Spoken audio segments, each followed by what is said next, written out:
Hello friends, welcome to Sarvodaya IAS. इस video में हम लोग बात करेंगे 2022 यूपी पीसीएस में एसडीएम के पद पे चयनित हुई हैं रश्मि मैम। ठीक है, उनकी कॉपी को डिस्कस करेंगे, आंसर राइटिंग पूरा समझेंगे, किस तरीके से वो आंसर्स दिखती हैं, क्या फीचर्स हैं उनके आंसर्स में।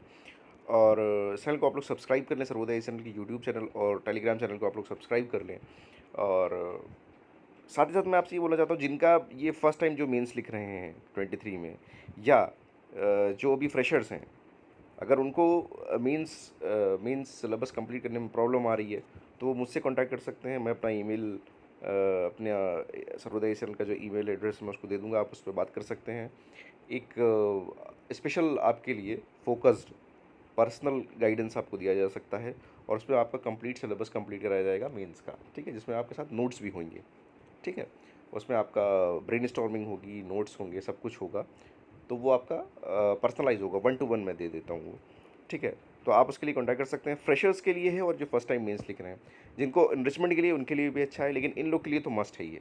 इस तरीके से मैंने डिज़ाइन किया है इस प्रोग्राम को।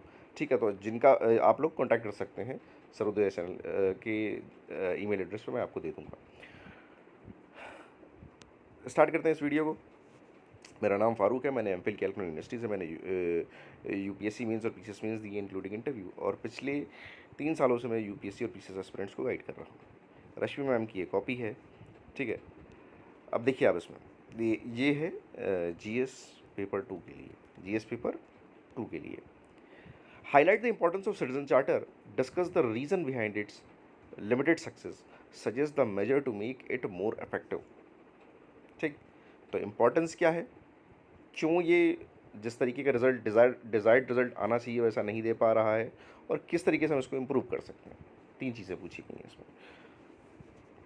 फर्स्ट ऑफ ऑल, इन्होंने क्या किया है कि डिफ़ाइन किया है। डेफिनीशन बड़ा ही मतलब एक स्टार्ट करने का एक बड़ा ही नेचुरल तरीका है कि आप चीज़ों जो दे रखी हैं, सिटीजन चार्टर की बात हो रही है तो पहले सिटीजन चार्टर ही समझा दीजिए आप। तो citizen charter is a document of voluntary commitment. अब आप इसमें 2-3 चीज़ों को आप देखिएगा। इन्होंने इंपॉर्टेंट वर्ड्स को हाईलाइट किया है। ठीक है, हेडिंग्स को ब्रैकेट में लेकर आई हैं।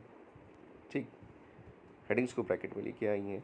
तो इस तरीके से उन्होंने यहाँ पे डिफाइन किया। इट एम्स टू रियलाइज़, क्या एम्स होते हैं इनके, principle transparency, accountability, responsiveness of good governance. ठीक है, फिर हम आते हैं इसकी इंपॉर्टेंस पे। उन्होंने गई सिटीजन सेंट्रिक, ठीक, गुड गवर्नेंस, पीपल्स राइट, ठीक है, public servants obligation towards services. उसके बाद फिर आते हैं क्यों, रीज़न बिहाइंड लिमिटेड सक्सेस, क्या रीजंस हैं। तो पार्टिसिपेटरी अप्रोच नहीं है, ठीक है, यूनिफॉर्मिटी नहीं है, पब्लिक अवेयरनेस नहीं है कि सिटीजन चार्टर किस तरह वो करना, यूज़ करना है नहीं करना है, कोई पेनल्टी नहीं है अगर आपने नहीं वो दिया, जो चीज़ें आपने वादा किया वो नहीं मिल रही हैं सर्विसेज, तो उस पर कोई पेनल्टी नहीं है। फिर इसमें एक बड़ी अच्छी चीज़ है, इन्होंने एआरसी का रिकमेंडेशन भी लिखा है, सेकंड एआरसी का। ठीक है, क्या नीडेड मेजर्स हैं, शुड बी। तो नीडेड मेजर्स क्या है, अगर हम वो एआरसी से उस चीज़ को वो कर देंगे, लिंक कर देंगे, तो बहुत ही अच्छा आंसर होएगा। Citizen charter should be formulated through decentralise activity, periodic evaluation होना चाहिए, वाइडर पब्लिसिटी होना चाहिए, लोगों को पता चलना चाहिए अच्छा क्या चीज़ है सिटीजन चार्टर। ठीक है, क्या एम्स हैं किसी भी ऑर्गेनाइजेशन के। ठीक है, this document must hold officers accountable, और ऑफिसर्स की अकाउंटेबिलिटी भी इसमें डिफाइन होनी चाहिए। तो इस तरीके से आप देखिए कि इन्होंने प्रॉपर, एक तो ये तो हर मतलब नॉर्मल होता है कि इंट्रोडक्शन, बॉडी, कंक्लूजन। ठीक है, लेकिन इसमें भी आप देखिए कि डेफिनेशन दिया, एम्स को बता डिस्कस किया। ठीक है, एक अच्छी डेफिनेशन दी, एम्स बताया, इंपॉर्टेंस पे आए, ब्रैकेट, अंडरलाइन, इस चीज़ पे, इन्हीं सब चीज़ों के मार्क्स होते हैं। इन्हीं सब चीज़ों को आप आंसर राइटिंग में सीखते हैं, इन्हीं सब चीज़ों को। ठीक है, इसका थोड़ा सा उसको डायग्रामेटिक समझाने की कोशिश की। ठीक, एआरसी लेकर आए, तो इस तरीके से इन्होंने आंसर को अपना लोडेड, एक मतलब होता है ना, एक अच्छा आंसर इन्होंने लिखा। और अधिक ये 2021 में भी सेलेक्ट हुई थी एज एक्साइज इंस्पेक्टर, और फिर रैंक इम्प्रूव करके एसडीएम बनती हैं 2022 में। ठीक है, तो अब अगला क्वेश्चन देखते हैं। अगला क्वेश्चन है ई गवर्नेंस।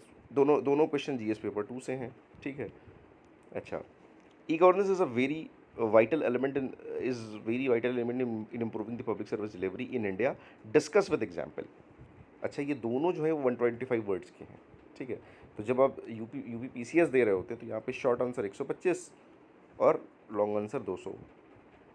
Short 125, long 200। लेकिन अगर आप यूपीएससी दे रहे होते हैं तो वहाँ पे 150 और 250 चलता है। ठीक, तो 125 में यहाँ लिखना है। E governance is very vital element in improving the public service delivery in India, discuss with example. तो अब देखिए डायग्राम दे रहे हैं, ठीक, उसका कह रहे हैं e governance can be defined as application of ICT for improving for providing government services, ठीक, एक्सचेंज ऑफ इंफॉर्मेशन एक्सेट्रा। फिर उसके ऑब्जेक्टिव पे आते हैं, बेटर सर्विसेज, ठीक, better services, transparency and accountability, efficiency बढ़ती है, ठीक।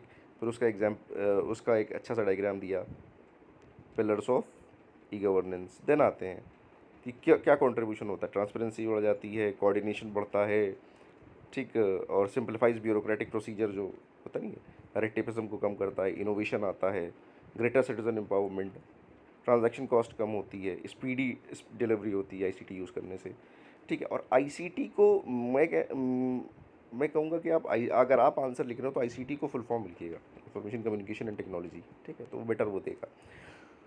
तो दो सम इश्यूज़ लाइक असेसिबिलिटी, इंटरऑपरेबिलिटी, अब कहीं पे मान लीजिए इंटरनेट की सुविधा नहीं है, कहीं पे लाइट की प्रॉब्लम नहीं, तो वो सब तो प्रॉब्लम है ही।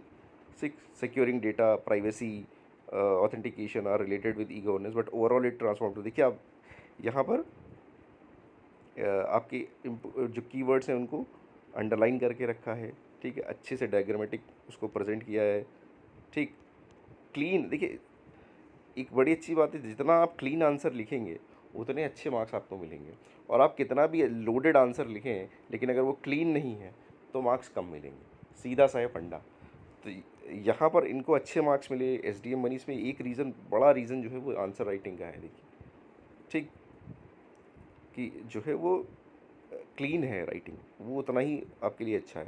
अच्छा देखिए, इन्होंने हर चीज़ के साथ एग्जाम्पल भी दिए हैं, better service delivery citizen, TBT, direct benefit transfer, UPI, ठीक, ई कोड, देन यहाँ पर आते हैं प्रगति, ई ऑफिस, ठीक।